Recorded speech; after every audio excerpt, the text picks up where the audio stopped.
And our final discussion item is the freedom of information, and you've given us some freedom of information data in our package, some of it being redacted. I know that there was a suggestion that some of it perhaps would be appropriate for closed session, but I'm not sure we...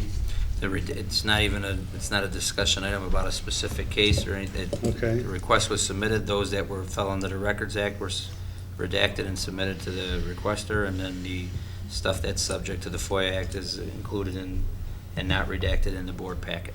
Okay. It's not redacted now?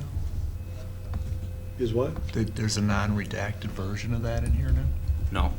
The stuff that's not... My question was whether the policy requires us to see what the actual information was to understand if the redaction was appropriate, not whether you should just share it with us. The policy requires us to review and be familiar with the FOIA request, and we were giving a copy that was nearly completely redacted. So I don't know how we can review and know if it's correct if we don't know what was asked for and how we responded. Okay. I'm just saying that's what the policy says. So, as you know, I always, like you tell us, go back.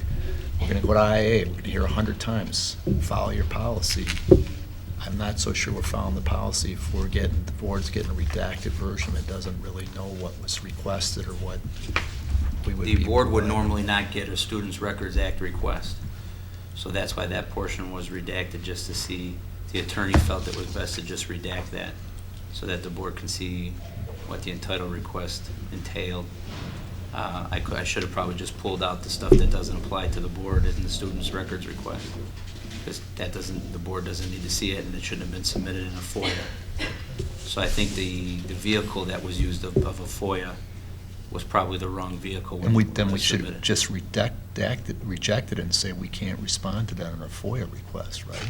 I think Mary Ann worked through, correct, and worked through how we were going to proceed. Okay, well, I'll with that. say it again then. Either we should have rejected it because it's not proper FOIA, and then there'd be no reason to show it to us, or if it was responded to in the FOIA request, the policy says we need to know what's responded and see if it's appropriate.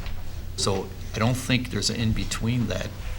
Because we responded, maybe we shouldn't, so that people didn't get access to the records. That's okay with me.